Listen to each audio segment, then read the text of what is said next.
So hello everyone, welcome back to the channel. This will be the second part of the first video. We'll be covering up this entire syllabus of electronic devices and circuit in 20-25 videos.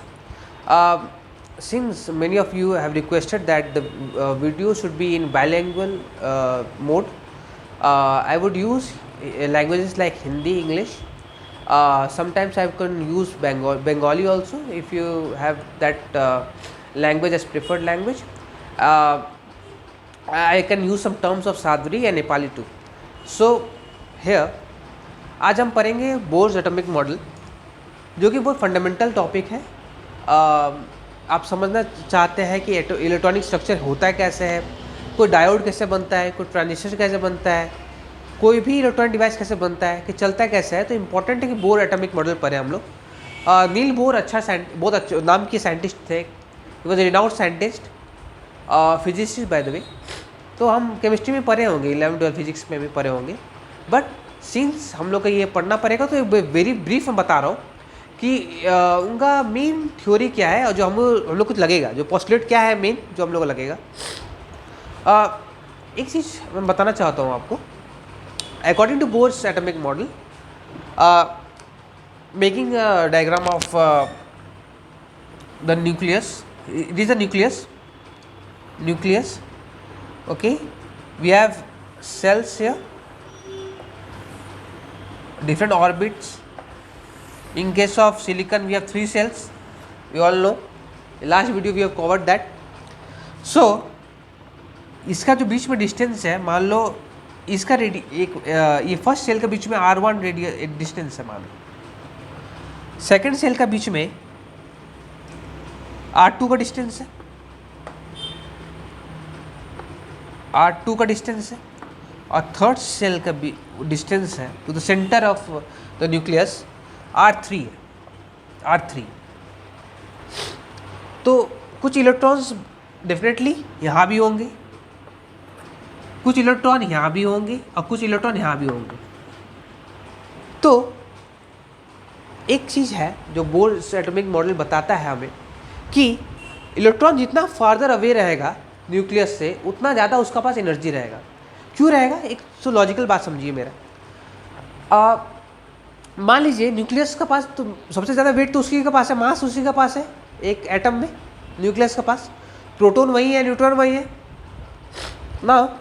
क्या हो रहा है, जब मास वहाँ है तो ये सबसे पास वाला जो इलेक्ट्रॉन है उसको वो इंटैक्ट करके रख रहा है, ज़्यादा हिला उला नहीं कर पा रहा है वो, क्योंकि उसका पास यहाँ पे इंटैक्ट है. वो उसका फोर्स लग रहा है, एक फोर्स जो एग्जर्ट हो रहा है यहाँ. ये न्यूक्लियस जो है इतना बड़ा जो एक चीज़ है, सबसे बड़ा मास इसी के पास है, न्यूक्लियस के पास है.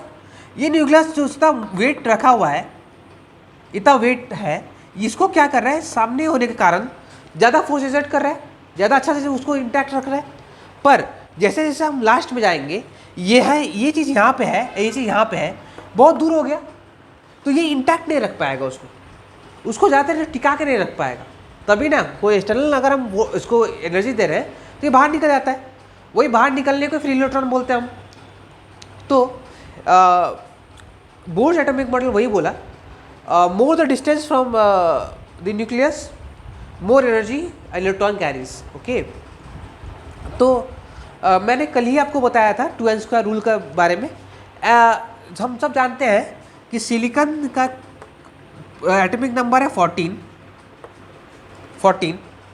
तो जब हम 2n² रूल में जाएंगे तो पहला ऑर्बिटर क्या है, 2n² रूल है. तो पहला ऑर्बिट के बारे में बात किया जाए अगर, तो वो है 2 × 1 का square, that is equal to 2. 2 electron रह सकता है, एक इलेक्ट्रॉन यहाँ मान लो 2 इलेक्ट्रॉन रह पाया, ठीक है. तो 2 इलेक्ट्रॉन पहला में रहा, दूसरा में देखते हैं सेकंड में क्या हालचाल है. 2 × 2 का स्क्वायर, मतलब 2 का स्क्वायर 4 हो गया, इंटू 2 कितना हो जाता है 8. कितना हो जाता है 8. मतलब जो सेकंड ऑर्बिटर है, ऑर्बिट है सॉरी, उसमें कितना रहेगा 8. 1 2 3 4 5 6 7 8 रहा 8. कितना चला गया 10 चला गया. आपके पास है कितना सिलिकॉन का पास इलेक्ट्रॉन 14 है. 10 चला गया, कितना बचा आपका पास? आपका बचा 4। अब 4 कहाँ हटाओगे? लास्ट में हटाओगे। तो 4 हटाइए भाई, एक हो गया, दूसरा हो गया, तीसरा हो गया, ये चौथा हो गया। आपका लास्ट ऑर्बिटर कौन है? तीसरा सेल है, लास्ट सेल।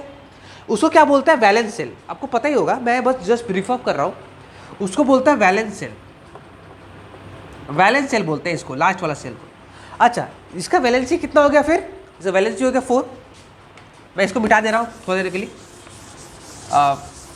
इसका वैलेंसी 4 हो गया। मैं कल ही बताया था आपको कि इसका वैलेंसी 4 होता है। क्यों होता है, कैसे होता है, मैंने आपको अभी बताया। तो एक चीज़ और है। अच्छा, तो जैसे हुआ, एक फिर से मैं बना लेता हूँ, ठीक है। एक ये हो गया, ये हो गया न्यूक्लियस, ये फर्स्ट सेल, ये दूसरा सेल, ये तीसरा सेल हो गया, ठीक है। इसका जो डिस्टेंस है वो R1 हो गया, R1। इसका डिस्टेंस हो गया, मैं ड्राइंग में मत जाइएगा, ठीक है, थोड़ा यहाँ हो जाता है, R2 हो गया। और इसका डिस्टेंस हो गया R3। चलिए हम एनर्जी के टर्म में देखते हैं कि क्या हो रहा है, क्या खेला हो रहा है, वहाँ देखते हैं थोड़ा सा। इन टर्म्स ऑफ एनर्जी, सबसे ज़्यादा एनर्जी किसका पास है? Energy in terms of electron सबसे ज़्यादा इलेक्ट्रॉन के पास कहाँ एनर्जी है? लास्ट में इलेक्ट्रॉन है, यहाँ पे जो इलेक्ट्रॉन का सबसे ज़्यादा एनर्जी रहेगा अकॉर्डिंग टू बोर। तो energy of electron of R3 is greater than energy of electron of R2। R2 radius में जो है, और उससे भी कम, सबसे कम होगा एनर्जी ऑफ R1 जो रेडियस पे इलेक्ट्रॉन रहेगा, सबसे कम एनर्जी पे रहेगा वो। यही है कि हमको देखने का लायक है, ठीक है।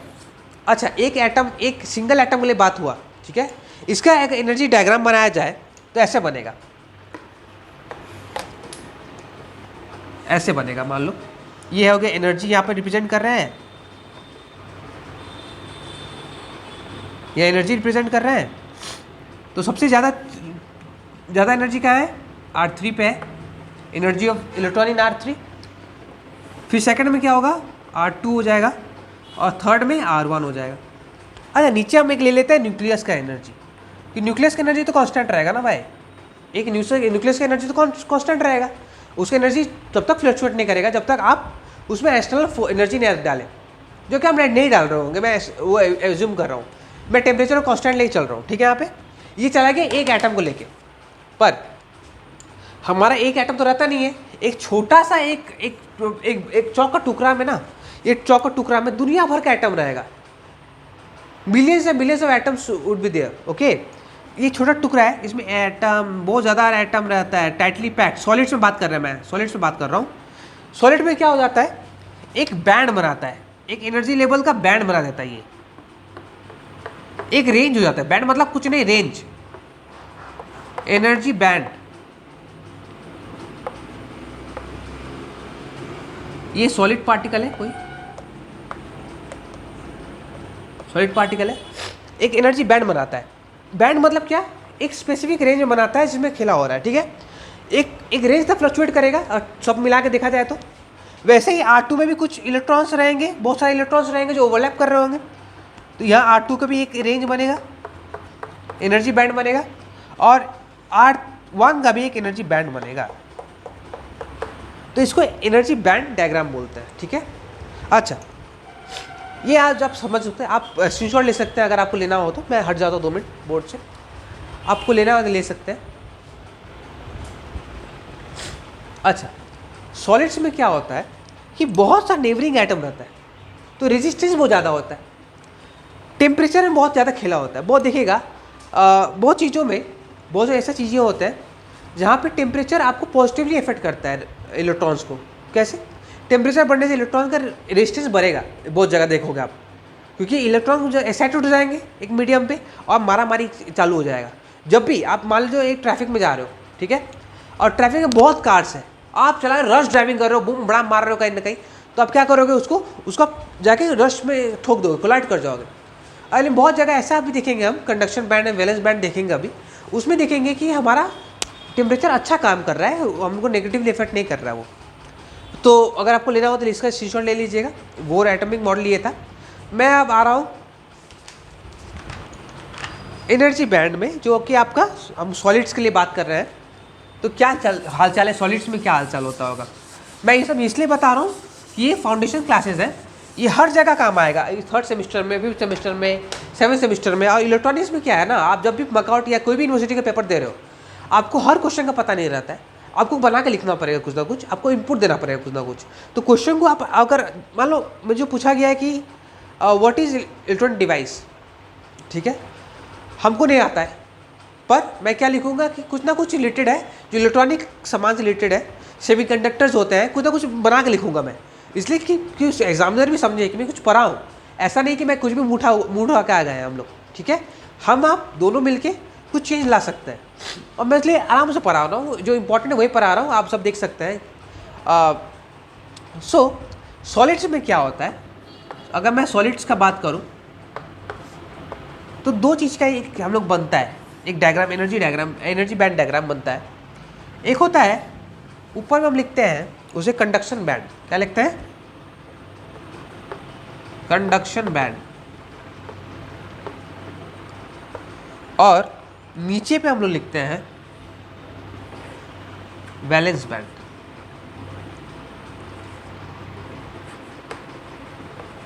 Valence band. अच्छा, इसे समझिए, ठीक है, कि क्या खेला हो रहा है, हम आपको ब्रीफली बता रहे हैं हो क्या रहा है। आप समझ नहीं पा रहे होंगे कि सर लिखे क्या, यह एनर्जी है, एनर्जी हम रिप्रेजेंट करवा रहे हैं ऊपर साइड में, ठीक, हो क्या रहा है आप समझिए। देखिए, आप सबका पास जो आउटर मोस्ट सेल था उसमें इलेक्ट्रॉन्स थे इलेक्ट्रॉन्स। ये इलेक्ट्रॉन क्या थे, जो लास्ट सेल होता है, जो आउटर मोस्ट सेल होता है, आउटर मोस्ट जो सेल होता है, शेल को हम लोग क्या बोलते हैं, वैलेंस सेल। वैलेंस सेल बोलते हैं कि नहीं, बोलते हैं। अच्छा, वैलेंस सेल में जो इलेक्ट्रॉन्स रहते हैं उसको क्या बोलते हैं, वैलेंस इलेक्ट्रॉन, वैलेंस इलेक्ट्रॉन। अच्छा, ये जो वैलेंस इलेक्ट्रॉन्स है इसको रिप्रेजेंट किया जा रहा है वैलेंस बैंड में, इसको रिप्रेजेंट किया जा रहा है कहाँ पे, वैलेंस बैंड में, ठीक। अच्छा, कोई भी एक्सटर्नल फैक्टर से, मान लो ये इलेक्ट्रॉन है, यहाँ पे मैं एक एक्सटर्नल फैक्टर दे दिया, एक एक्सटर्नल एक एनर्जी मैं इनपुट दे रहा हूँ, एक एनर्जी पास करवा रहा हूँ। एक्सटर्नल एनर्जी हो सकता है, इंटरनल भी होता है बहुत समय, टेम्परेचर में फॉर्म हो सकता है, कोई भी फॉर्म हो सकता है, एनर्जी हम दे रहे हैं, ठीक है। तो क्या हो जाएगा, ये बाहर निकल जाएगा, इतना एनर्जी नहीं है एटम के पास बचाने के लिए, उसको वो इलेक्ट्रॉन को इंटैक्ट रखने के लिए एनर्जी नहीं होता पास उसके पास। तो क्या करेगा, वो बाहर निकाल देगा इलेक्ट्रॉन को। वो जो इलेक्ट्रॉन बाहर निकल गया, मीडियम में निकल गया, वो क्या एटम के साथ जुड़ा हुआ है, नहीं है जुड़ा हुआ, वो निकल चुका है बाहर, वो एटम उस सेम एटम के साथ है, नहीं है, उसे क्या बोलेंगे हम लोग, फ्री इलेक्ट्रॉन, फ्री इलेक्ट्रॉन। और सब जानता है कि हम जब जो भी करें, करंट कब पैदा होगा, जब फ्री इलेक्ट्रॉन्स घूमेंगे मीडियम पे, ठीक है। जब फ्री इलेक्ट्रॉन्स का मूवमेंट होगा तो करंट पैदा होगा।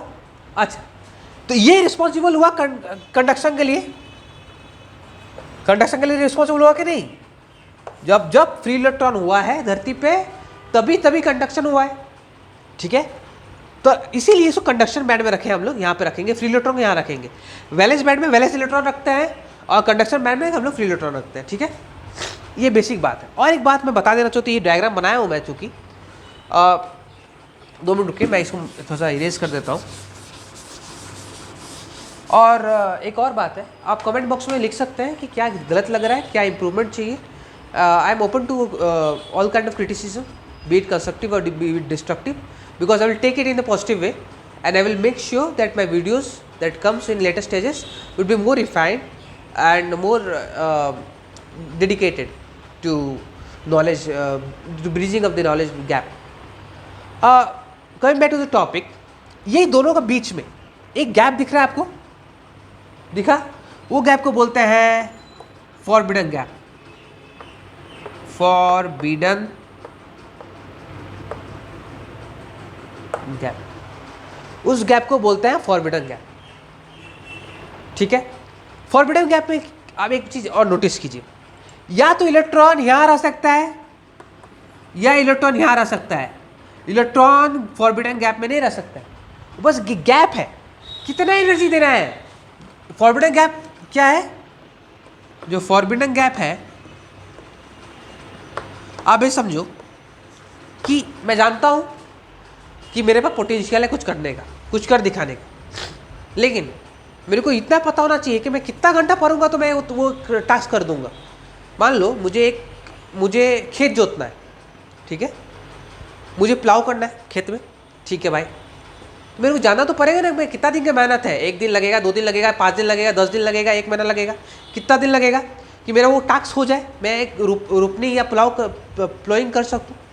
वही बात है कि कितना एनर्जी लगेगा एक वैलेंस सेल इलेक्ट्रॉन उठा के कंडक्शन फ्री इलेक्ट्रॉन बनाने में, उसको बोलते हैं फॉरबिडन गैप एनर्जी, ठीक है, एनर्जी।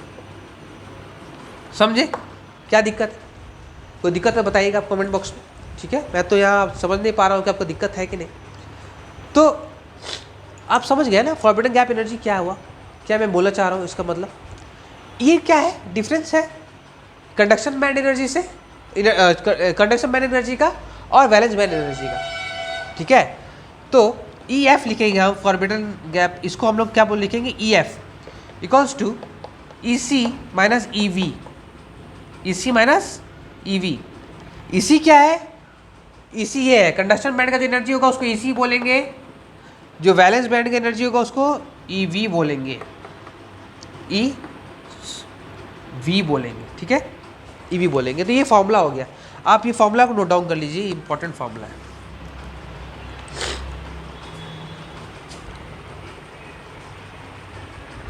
चलिए फिर आगे बढ़ते हैं, मैं इसको इरेज कर दे रहा हूँ। होप आप समझ पाए हैं फॉरबिडन गैप्स क्या होता है, फॉरबिडन गैप एनर्जी क्या होता है, और सॉलिड्स में हो क्या रहा है, ठीक है। अच्छा, एक चीज़ और मैं बता देना चाहता हूँ, मान लीजिए कंडक्शन बैंड है और ये है मेरा वैलेंस बैंड और बीच में फॉरबिडन गैप, लेकिन फॉरबिडन गैप में कोई इलेक्ट्रॉन एग्जिस्ट करेगा, तो ये आंसर इसका नहीं करेगा एग्जिस्ट। क्यों नहीं करेगा, या तो इस पार या तो उस पार, या तो आर है या तो पार है, ये बीच वाला नैया नहीं खेल रहा है इलेक्ट्रॉन यहाँ पे, ठीक है। या तो वैलेंस इलेक्ट्रॉन होगा या तो फ्री इलेक्ट्रॉन होगा। यहाँ पे क्या होगा, वैलेंस इलेक्ट्रॉन, वी ई लिख रहा हूँ मैं डॉट में, आप समझ जाइएगा, मैं ठीक पूरा लिख नहीं रहा हूँ। और ये फ्री इलेक्ट्रॉन यहाँ पे एग्जिस्ट नहीं करेगा। एनर्जी दोगे सीधा जाएगा ऊपर, कंडक्शन करवाएगा, नहीं दोगे नहीं जाएगा, ठीक है। तो कुछ एनर्जी हम लोग प्रोवाइड करना पड़ेगा कि भाई जो कंडक्शन करवा पाए। तो क्या होता है कि हम देखते हैं, ठीक है, हो क्या रहा है। 3 टाइप का मटेरियल मैं कल आपको बताया कि होता है।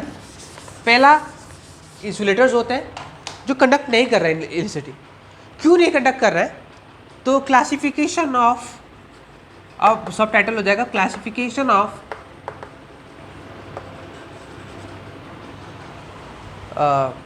मटेरियल्स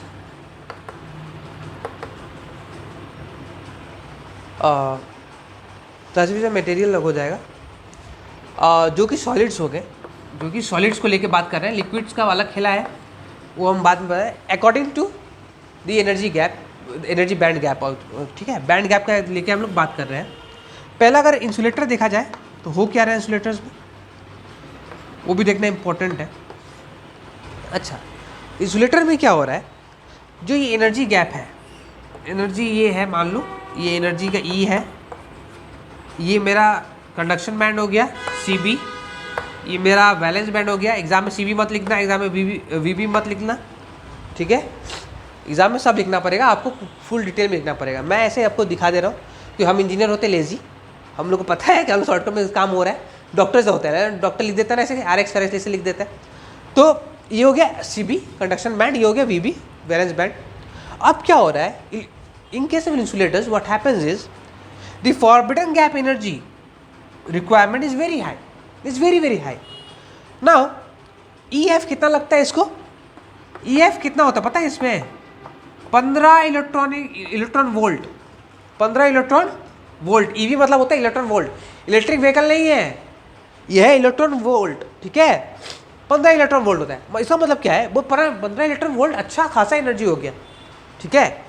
छोटा चीज़ के लिए, एक छोटा चीज़ के लिए अगर आप सोचोगे, एक चींटी है मान लो, एक एंट है, उसको आप बड़ा सा हाथी दिखा रहे हो, उसका तो बहुत यूनिवर्स है वो। हम छोटे जीव के लिए मिल्की वे कैसा है वैसी ही बात है, 15 इलेक्ट्रॉन वोल्ट है। अब क्या होता है, मान लो बैंड में इलेक्ट्रॉन्स हैं हमारे, ठीक है सब मटेरियल में होंगे, ठीक है, लेकिन वो कंडक्शन में जा पाएगा, नहीं जा पाएगा। उतनी एनर्जी दे पाओगे, नहीं दे पाओगे। वो एनर्जी गैप ही नहीं ब्रिज हो पाता है हम लोग से, इसीलिए वो एनर्जी कंडक्ट कर ही नहीं पा रहा है, वो कंडक्शन कर ही नहीं पाता है, क्योंकि इलेक्ट्रॉन्स होते ही नहीं उसके पास, तो करेगा कैसे। तो ये फैक्टर है, 15 इलेक्ट्रॉन वोल्ट आसपास वैसे ही होता है, ठीक है। एक इलेक्ट्रॉन को उठा के यहाँ से वहाँ लाने में बहुत हालत ख़राब हो जाएगा। और वैसे तो एक इलेक्ट्रॉन नहीं है, बहुत सारे इलेक्ट्रॉन्स होंगे तब ना तुम्हारा कंडक्ट होगा। तुम दे भी रहे हो इलेक्ट्रिसिटी को, तुम दे भी रहे हो एनर्जी, लेकिन हो नहीं पा रहा है कन्वर्शन, ठीक है। अच्छा, यहाँ पूरा एम्प्टी रहता है, ये भरा भरू रहता है, पूरा कम्प्लीटली फिल्ड रहता है। इसको बोलते, ये कम्प्लीटली फिल्ड रहता है, फिल्ड रहता है पूरा, कि ऑब्वियस सा बात है, और कुछ तो हो जाएगा नहीं इसमें, तो ये एम्प्टी रहेगा, एम्प्टी रहेगा। अच्छा, अब हम बात करते हैं जो कि हमारा मेन चीज़ है, वो कंडक्टर से सेमी कंडक्टर्स की बात करते हैं। मैं ये भी मिटा इरेज कर देता हूँ, थोड़ा थोड़ा मिटा देता हूँ।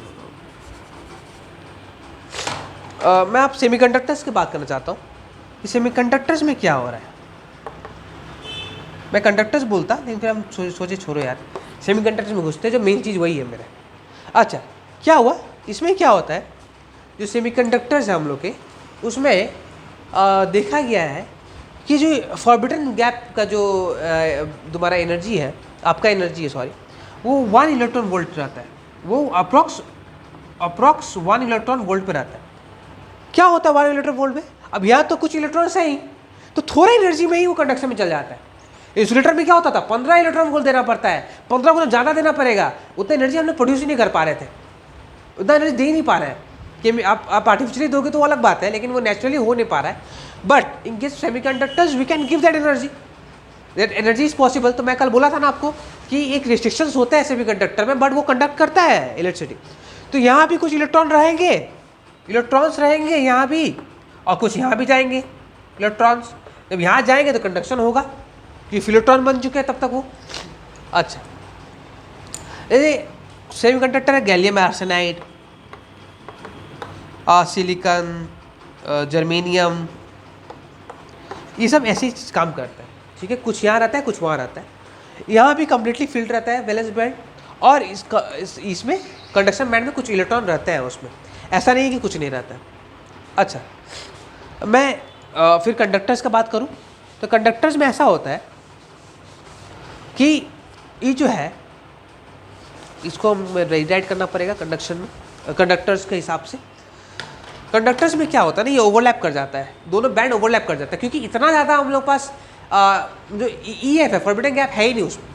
क्या होता है हम लोग बहुत कम होता है, रैशनली नहीं होता है, प्रैक्टिकली देखेंगे तो ओवरलैप कर जाएगा।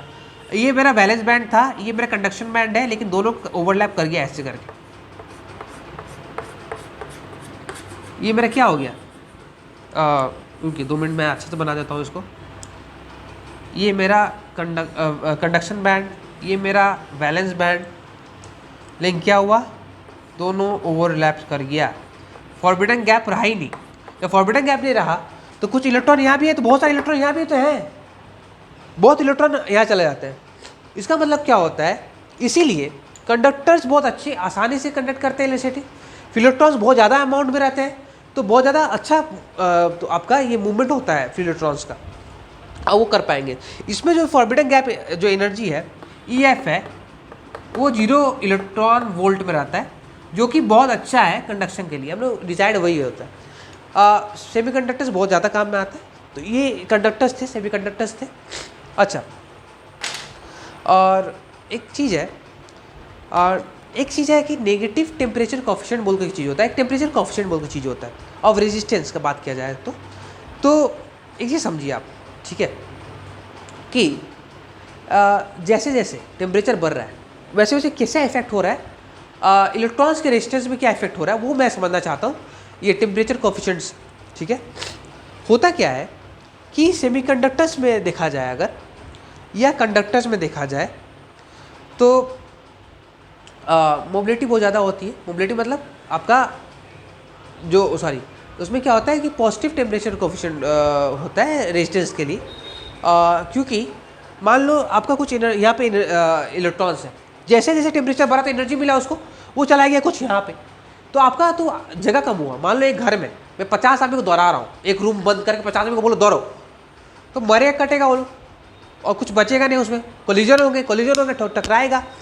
लेकिन मैं बोला 25 यहाँ दौड़ो 25 वहाँ दौड़ो, तो रेजिस्टेंस जो है, रेजिस्टेंस क्या है, फ्लो ऑफ इलेक्ट्रॉन का जो अपोज कर रहा है वो तो कम होगा ना, कम हो। तो टेम्परेचर जैसे जैसे बढ़ता है सेमीकंडक्टर्स में, वैसे रेजिस्टेंस कम होता है इलेक्ट्रॉन में सेमीकंडक्टर के लिए। तो इसको हम लोग बोलते हैं नेगेटिव टेम्परेचर कोफिशिएंट, कि वो ज़्यादा कुछ कर नहीं पाया।